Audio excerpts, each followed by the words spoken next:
Cabinet મંત્રી શ્રી મુળુભાઈ પેરાના અધ્યક્ષસ્થાને મુખ્યમંત્રી ગ્રામ અસ્મિતા યોજનાની સમીક્ષા બેઠક યોજાઈ। પ્રવાસન સાંસ્કૃતિક પ્રવૃત્તિ વન અને પર્યાવરણ ક્લાઇમેટ ચેન્જ વિભાગના મંત્રી શ્રી મુળુભાઈ પેરાના અધ્યક્ષસ્થાને જિલ્લા પંચાયત ભવન ખાતે જિલ્લા કક્ષાની મુખ્યમંત્રી ગ્રામ અસ્મિતા યોજનાની સમીક્ષા બેઠક યોજાઈ।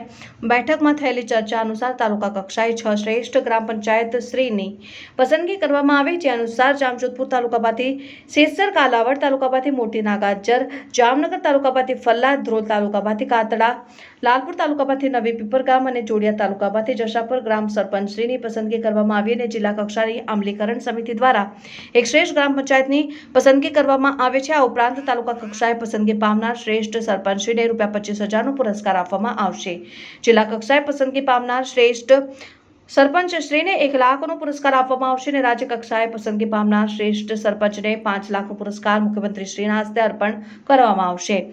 આ વર્ષે જામનગર જિલ્લામાંથી સેસર ગ્રામ પંચાયત શ્રીની પસંદગી કરવામાં આવી। શ્રેષ્ઠ સરપંચ તરીકે પસંદગી કરવા માટે ગામની નિયમિત સફાઈ, સરપંચ હેઠળ ગ્રામ પંચાયત હેઠળ ગામ સભાની કામગીરી, નાણાં પંચ અન્વયે થયેલા કામો, તેની ગુણવત્તા, ગ્રામ પંચાયત દ્વારા કરવામાં આવેલ વેરાની વસૂલાત દ્વારા સરપંચ દ્વારા કરાયેલ વિશિષ્ટ કામગીરી, આ તમામ મુદ્દાઓને ધ્યાનમાં લેવામાં આવે, જેની તાલુકા કક્ષાએ અને જિલ્લા કક્ષાએ ખાસ સમીક્ષા કરવામાં આવે છે।